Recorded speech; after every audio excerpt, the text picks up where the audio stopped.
யாழ் சமையல் அன்பு உள்ளங்களுக்கு இனிய நேரம் வணக்கம். இன்றைக்கு நாங்கள் பொங்கல் கிட்டடியில் வருது. அதுக்கு முதல் சக்கரை பொங்கல் இருக்கா செய்ய போகிறோம். வாங்கோ பார்ப்போம்.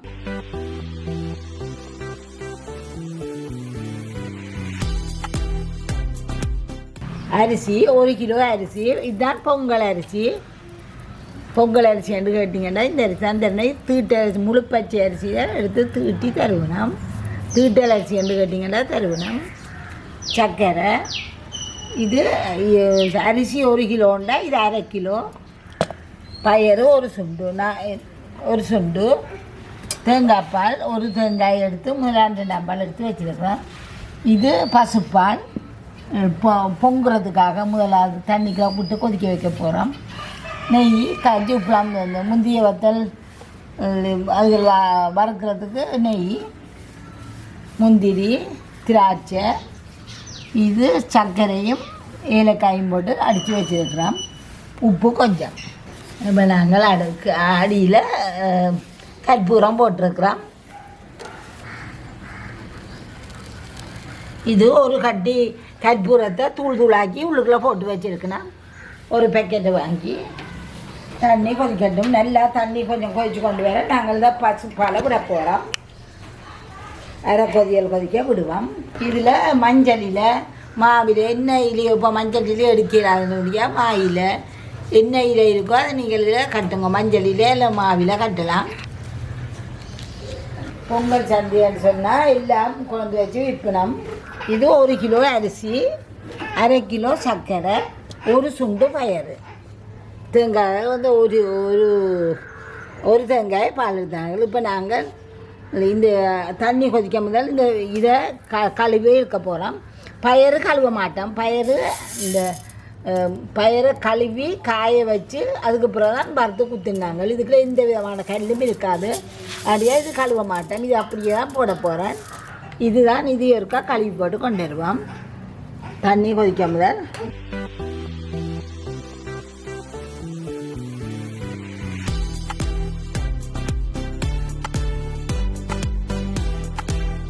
தண்ணி சாடியாக போயிட்டு கொண்டு வருது. நாங்கள் இதை பாலை விட போகிறோம். பசுப்பால் இதுதான் பொங்கி எங்களுக்கு படியும். காப்போத்தல் பால் காணும். இதுக்கு இந்த தண்ணி என்ன செய்தால் எவ்வளோ கஷ்டம் இருந்தாலும் பொங்கி வீட்டுக்கு தெளிக்கணும். கட்டாயம் நீங்கள் ஒரு பொங்கல் நீங்கள் சட்டியாக விட்டீங்கன்னா அது 7 பொங்கல் தடைப்படுறான்னு சொல்லுவேணும். வீடு கட்டாயம் பொங்கலாண்டு பொங்கி வீடு முழுக்க இந்த பொங்கி தெளியுங்க அந்த தண்ணியை.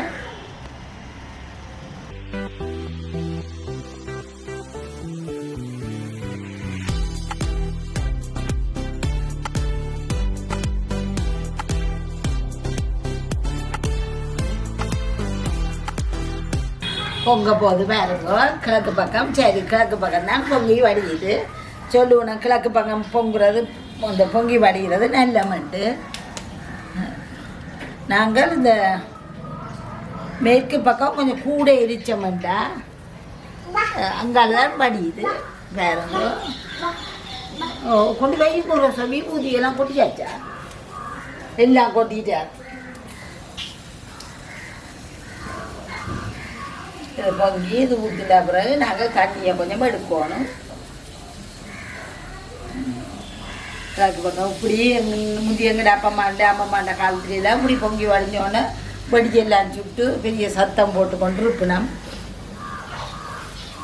கிழக்கு பக்கம் பொங்கி வடிஞ்சிருக்குது. சரி நாங்கள்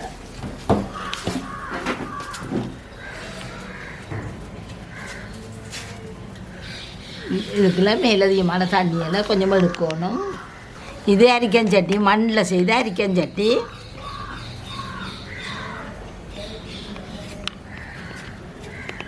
இப்போ எல்லாம் இந்த சட்டி பாவிக்கிற விலை குறைவு பிள்ளைகள். இந்த தண்ணியை நாங்களே கொஞ்சமாக எடுக்கணும். மேலால் கொஞ்சம் தண்ணியை மேலாலேயே எடுத்து போட்டு தான் அரிசி போடணும். பொங்குறதுக்காகத்தான் நாங்கள் இந்த தண்ணியை தான் இந்த பொங்கி எடுத்த தண்ணியை வீடு முழுக்க தெளித்து விடுங்கோ. பொங்கி தெளிக்கிறேன்னு சொல்கிறவையல் இந்த தண்ணியே ஊற்றாதீங்கோ. இப்போ இது நாங்கள் அரிசி இதுக்குள்ளே போட்டு அரிசி அவிஞ்சது காணாட்டி இந்த தண்ணியை தான் எடுத்து உள்ளுக்குள்ளே விட்டு அவிக்கவும் வேணும். இப்போ நாங்கள் கழுவி வச்ச அரிசியை போட போகிறோம்.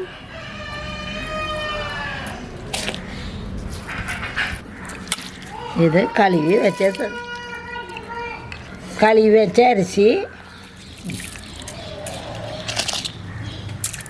அரிசி போட்டுட்டோம். இது நாங்கள் கழுவி இல்லை.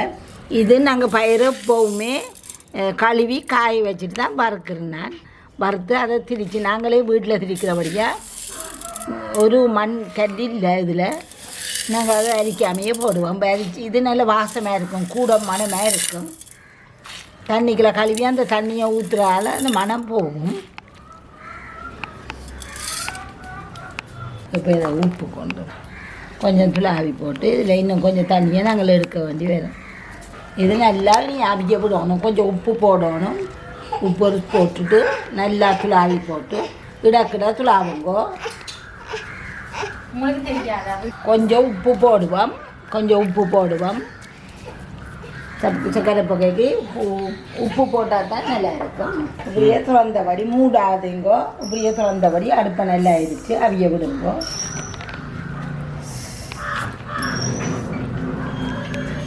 இது பக்கத்துலேயே இருந்து அடி கொடுத்துறாங்க. பயிர் போட்டபடியாக நீல உள்ளு போட்ட பார்க்கும். அப்படியே நடுக துளாவிக்கொண்டே இருக்கணும். 5 நிமிஷத்துக்கு தான் துளாவணும். இப்போ மட்டத்துக்கு வந்துட்டு அரிசி நாங்கள் இன்னும் சக்கரை போடவில்லை.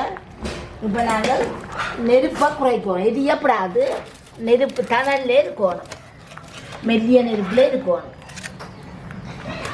எரிக்கவே கூடாது. இனி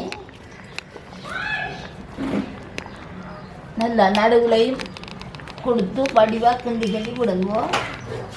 தணலில் விட்டால் எரியாது, ஆனால் இடக்கிட கிண்டுங்கோ.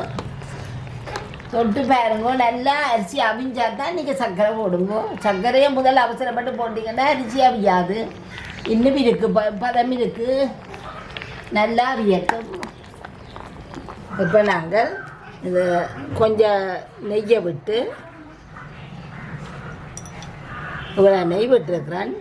இது பொங்கல் இது முந்திரி அதில் வறுத்து இப்படியே பொங்கல் பானைக்குள்ளே விடுறதுக்காக கொஞ்சம் கூட விட்டுருக்குறேன்.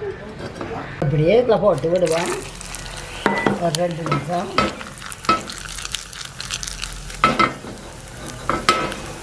இது வறுபட்டுட்டு நாங்கள் இதுக்குள்ளேயே ப்ளம்ஸையும் போட போகிறோம்.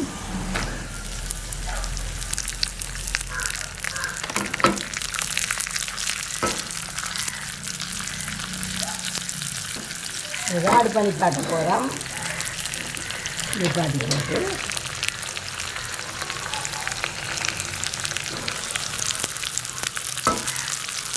அப்படியே இதில் வச்சுருப்போம். கொஞ்சம் அவிய விட்டா இதை அப்படியே தூக்கி எல்லாத்தையும் ஊற்றி விடுவோம் இருக்குல்ல.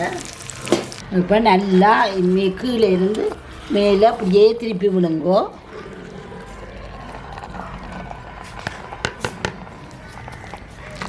இப்போ பார்த்தீங்கன்னா உங்களுக்கு அரிசி நல்லா அவிஞ்சு உங்களுக்கு சரி அவிஞ்சிட்டு தெரிஞ்ச பிறகு தான் நீங்கள் சர்க்கரை போடணும்.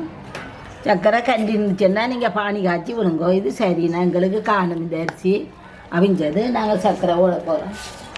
இதுக்குள்ளே இந்த விதமான மண்ணோ தூசி எது அந்த குளத்தின்ல அடைச்சி வந்த சர்க்கரை கல் மண் எதுவுமே இல்லை.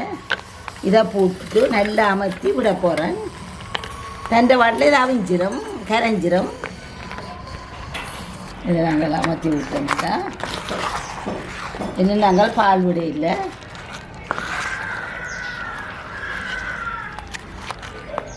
இப்படியே சூட்டுக்கு கரைஞ்சி கொண்டு வருது. இப்படியே விடுவோம். அடுப்பு தணல்லையே இருக்குது. அப்போது பக்கம் நாங்கள் தணலில் விட்டே பக்கம் தரலாம். இது சர்க்கரையும் அவிஞ்சிட்டுது, அரிசியும் நல்லா அவிஞ்சிட்டு சர்க்கரை கரைஞ்சிட்டுது. இனித்தான் நாங்கள் பால் அதுகள் விட போகிறோம். பாருங்க நல்லா இல்லாமல் தண்டிட்டு சர்க்கரை கொஞ்சம் முழுசாக போட்டிங்களா கொஞ்சம் கூட நேரம் வச்சிருக்க வேண்டி வரும். இல்லாட்டி நீங்கள் கொஞ்சம் உரலில் குத்தி போட்டு போடலாம்.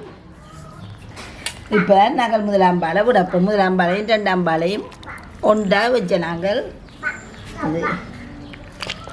இது கடைசியாக தான் விடணும். நீங்கள் இப்படி ஒருக்கா செய்து பாருங்கோ. இதுக்குள்ள 1-2 சர்க்கரை அடியில் கரியாமல் வந்துருக்குது. அடுப்பு எரிக்கவே இல்லை, மெல்லியன் தடல்லையே இருக்குது. நல்லா அடி கொடுத்து கிண்டி கிண்டி விடுங்கோ. இப்படியே எல்லா இதையும் விடுங்கோ, எல்லா பாலையும் விடுவோம். 4 சுண்டு அரிசி, 1 சுண்டு பயிறு, 1 தேங்காய், 1/2 கிலோ 4 சுண்டுக்கு 1/2 கிலோ சர்க்கரை, 1 கிலோண்டா 1/2 கிலோ சர்க்கரை அரைவாசி போடுங்க. இதை இப்படியே சேர்த்து நல்லா கலந்து போட்டு வெந்து காட்டுறேன். பால் எல்லாத்தையும் நல்லா கலந்துட்டான். இனி இது பெருசாக கொதிக்காமல் இதெல்லாம் பெருசாக கொதிக்கப்படாது. இறக்குற நேரம் இதை விட்டிங்கன்னா நல்ல ஒரு வாசமாக இருக்கும் உங்களுக்கு. சாப்பிடக்கல பொங்கல் சாப்பிடக்கல. இந்த கஜு பிளம்ஸ் அதுவெல்லாம் நெய்யில் வளர்த்தது. இதை இப்படியே சேர்க்க போகிறோம். இதுக்கெல்லாம் நெய்யும் இருக்குது.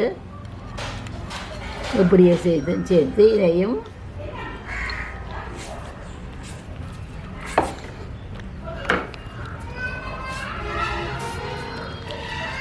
இது நீங்கள் இடிய விட்டுட்டீங்களாண்டா 2 இதம் கனல்லையே செய்யுங்க. எல்லாத்தையும் நல்லா ஆட்டி கொடுத்துக்கிறாருந்தா தான் உங்களுக்கு அடியிலையெல்லாம் போகும். இதே நேரம் நாங்கள் இந்த ஏலக்காய் இதோட 15-20 ஏலக்காய் இருக்கின்ற நல்ல ஏலக்காய் அதையும் போட்டு சீனியையும் போட்டு திரித்து வச்சிடாங்க.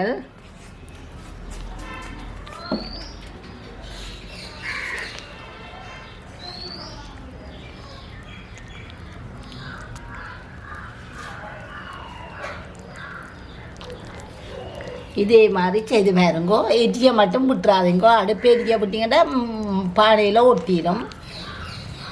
நல்லா இருக்கா தண்ணிலேயே இந்த மாதிரி விட்டுட்டு நீங்கள் வடிவாக அடி கொடுத்தா அடி மட்டும் பூவை பண்ணியாச்சு. நீங்கள் படைக்க பொங்கலண்டா படையுங்கோ. இல்லை இப்போ சும்மாண்டா நாங்கள் கோப்பைகளை எடுக்க போகிறோம். இப்படியே அடுப்புலையே கொஞ்சம் நேரம் இருக்கவில்லாம். இந்த தண்ணியை கொண்டே நாங்கள் வீடு முழுக்க ஒரு தெளிச்சு போட்டு வந்தோம்டா பொங்கல் நாற்று பொங்கி தெளித்த கொஞ்சம் வீடு சந்தோஷமாக இருக்கும். ஒரு சொட்டு தண்ணலும் இல்லை, இப்படியே விட்டுருக்குறோம். ஆனால் மேலே பாருங்க பொங்குது. நாங்கள் விட்ட பால்கள்லாம் சாடியாக அவிஞ்சிருக்கும். பச்சையாக இருக்காது, அவிஞ்சிருக்கும். இனி நாங்கள் இதை இறக்குவோம். ஏலக்காய் போட்டுட்டோம், எல்லாம் செய்துட்டோம். இதை இறக்குவோம். சரி,